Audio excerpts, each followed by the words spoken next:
सेठ जी की सामायिक। शाम के समय सेठ जी सामायिक करने के लिए एक आसन पर बैठ गए।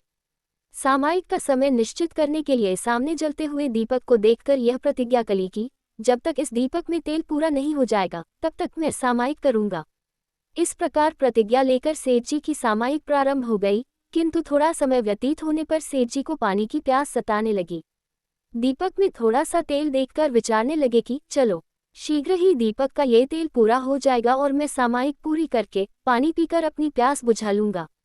किंतु ये क्या हुआ, दीपक तो तेल से फिर भर गया। ये कैसे हुआ?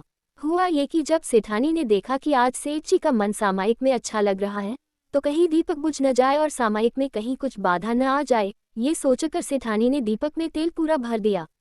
पानी का तीव्र विकल्प आने पर सेठ जी की दृष्टि जैसे ही उस दीपक पर गई तो वह चकित रह गए। विचारने लगे कि ये कैसे हुआ, अवश्य ही सेठानी ने मेरी सामायिक निर्विघ्न होने के लिए इस दीपक में तेल भर दिया, किंतु मेरी तो प्रतिज्ञा है, मैं तो उसका पालन करूंगा। धीरे धीरे सेठ जी सामायिक के बदले पानी की रट लगाने लगे। उनकी प्यास तेजी से बढ़ने लगी और इधर सेठानी ने दीपक में तेल फिर से डाल दिया और अंत में ये हुआ कि सेठ जी की प्यास के कारण प्राण पखेरु उड़ गए और पानी की वासना के फलस्वरूप और सामायिक की जगह पानी का ध्यान कर मायाचारी के कारण वह मरकर उसी समय उनकी बावड़ी में मेढक बन गए। अरे, यह क्या हो गया? एक कठोर सामायिक करने वाले सेठ जी मरकर मेढक हो गए।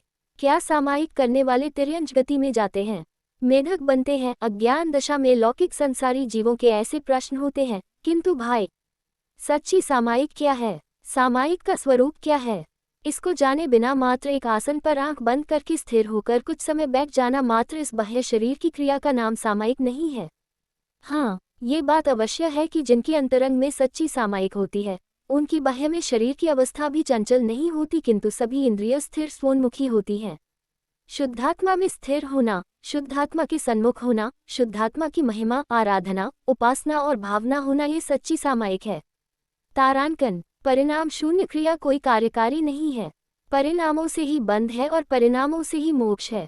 अतः परिणामों की संभाल में गाफिल मत हो प्राणी। तारांकन। तारांकन। परिणाम सुधारने का उपाय करो और परिणाम बिगड़ने का भय रखो। तारांकन। सेठ जी को सामायिक के कारण तिर्यंच गति नहीं मिली, किंतु परिणामों में पानी के संकल्प विकल्प रूप आर्तध्यान और मायाचारी होने से मेढक की पर्याय प्राप्त हुई। हमें सामायिक का निषेध नहीं करना, किंतु संकल्प विकल्प रहित शरीर आदि परद्रव्यों से राग द्वेष त्याग कर निज शुद्धात्मा की प्रबल भावना पूर्वक उसमें लीन होकर अपूर्व सुख शांति का वेदन करके पूर्ण तृप्त होना, ये सच्ची सामायिक और सामायिक का सच्चा फल है।